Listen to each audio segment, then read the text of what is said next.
Mangalagiri party ఆఫీస్లో మంత్రి నిమ్మల రామానాయుడు మాట్లాడుతున్నారు. లైవ్ ద్వారా చూద్దాం.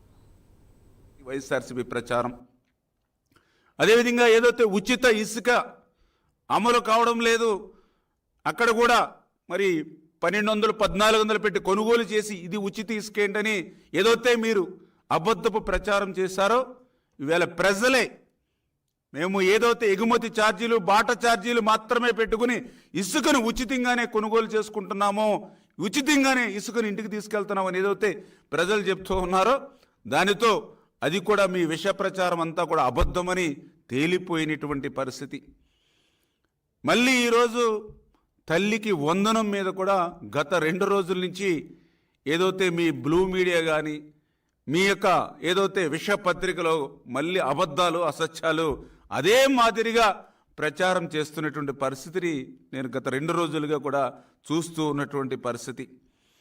ఏదైతే ఇంకా తల్లికి వందనం మీద ఇంకా మేము ఎటువంటి విధి విధానాలు ఇంకా రూపకల్పన చేసుకోనప్పటికీ, ఎందుకంటే ఇప్పుడు ఏదైతే జగన్మోహన్ రెడ్డి మాట ఇచ్చి మడమ తిప్పి అమ్మఒడి ఒకరికి ఇస్తూ ఉంటే ఎంతమంది పిల్లలకి ఇస్తూ ఉన్నారు, ఆ ఒక్కరికి కూడా ఎంతమందికి ప్రభుత్వం ఎగ్గొట్టింది. మేము ఏదైతే హామీ ఇచ్చినటువంటి ప్రకారం 2 ఉంటే ఎంతమందికి, 3కి ఇస్తే ఎంతమందికి, ఎంతమంది పిల్లలకి ఇస్తే ఎంత మనం బడ్జెట్లో మరి పెట్టాలి, ఇటువంటి వాటన్నిటినీ కూడా మేము ఇంకా విధి విధానాలు ఇవన్నీ కూడా ఆలోచన చేసి ఈ తల్లికి వందనం ఎప్పటి నుంచి ప్రారంభించాలి అనే దాని మీద ఇంకా మేము ఆలోచన చేస్తూ ఉంటే, మరి ఈలోపుగానే తల్లికి వందనం మంగళం పాడినట్లుగా మరి వీళ్ళు విష ప్రచారానికి పూనుకోవడం అంటే చాలా చాలా సిగ్గుచేటు.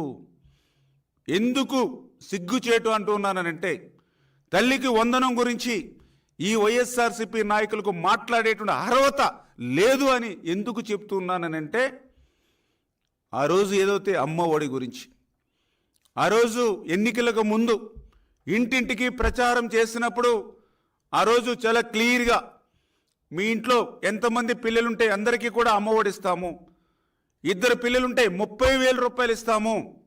ఆల్రెడీ ఇప్పుడే మీకు ఈ ప్రెస్ మీట్ అయినట్టు నా వీడియో కూడా స్వయంగా ఆ రోజునటువంటి ముఖ్యమంత్రి మరి జగన్మోహన్ రెడ్డి సతీమణి భారతీరెడ్డి గారు ఇంటింటికి వెళ్ళి 2 పిల్లలకి 30,000 రూపాయలు ఇస్తామని ఎట్లా ప్రచారం చేశారో ఆ వీడియో కూడా మీకు ఇప్పుడే మరి చూపించడం జరుగుతుంది. దీని తర్వాత ఈ రకంగా మీరు 2 పిల్లలుంటే 30,000 రూపాయలు ఇస్తామని ఆ రోజు చెప్పి అధికారంలోకి వచ్చిన తర్వాత మరి మాట తప్పి మడమ తిప్పి ఆ రోజు 2కి మేనమామగా ఉంటానని చెప్పి మరి ఒక్కరికే మీరు మేనమామగా ఉండి ఆ యొక్క పసి పిల్లలను కూడా మరి వాళ్ళ తల్లులను కూడా మోసం చేసినటువంటి చరిత్ర మీది కాదా అని చెప్పి నేను అడుగుతూ ఉన్నా.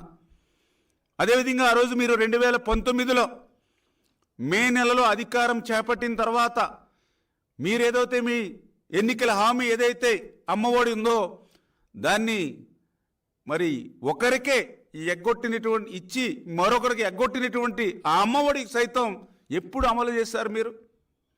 2020లో.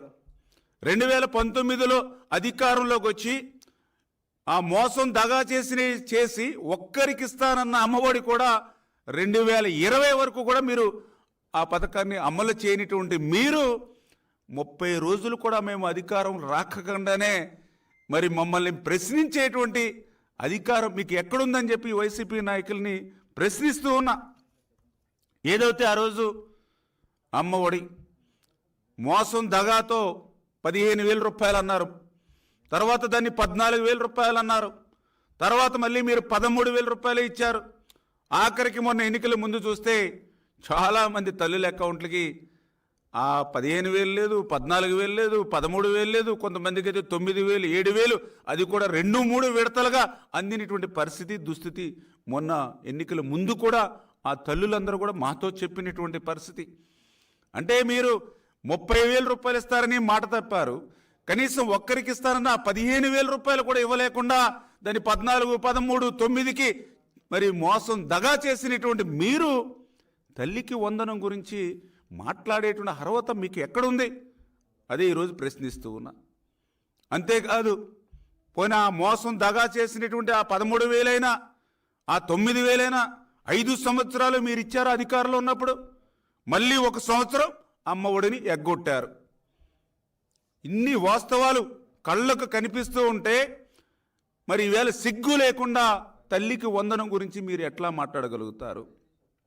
అందుకే నేను మళ్ళీ చెప్తూ ఉన్నాం, మీ మాదిరిగా ఇట్లాంటి ఎగ్గొట్టడాలు లేకుండా, మీ మాదిరిగా ఎటువంటి కోతలు లేకుండా అక్షరాల ఏదైతే మాట ఇచ్చామో ఆ మాట ప్రకారం ప్రతి విద్యార్థికి కూడా 15,000 రూపాయలు, ఎంతమంది పిల్లలుంటే అంతమందికి కూడా ఆ 15,000 రూపాయలు ఇచ్చేటువంటి విధంగా తొందరలోనే విధి విధానాలన్నీ కూడా చర్చించి ఆ యొక్క తల్లికి వందనం ఆంధ్రప్రదేశ్ రాష్ట్రంలో ఒక పండుగ మాదిరిగా ప్రారంభిస్తామని చెప్పి మీ ద్వారా అందరికీ కూడా తెలియజేసుకుంటూ ఉన్నా. ఎందుకు ఈ మాట చెప్పుకోగలుగుతున్నామనంటే, మాట ఇస్తే ఆ మాటను నిలబెట్టుకునేటువంటి ప్రభుత్వం ఎన్డీఏ ప్రభుత్వం. మాట ఇస్తే మడమ తిప్పేటువంటి వ్యక్తి ఆనాటి ముఖ్యమంత్రి జగన్మోహన్ రెడ్డి.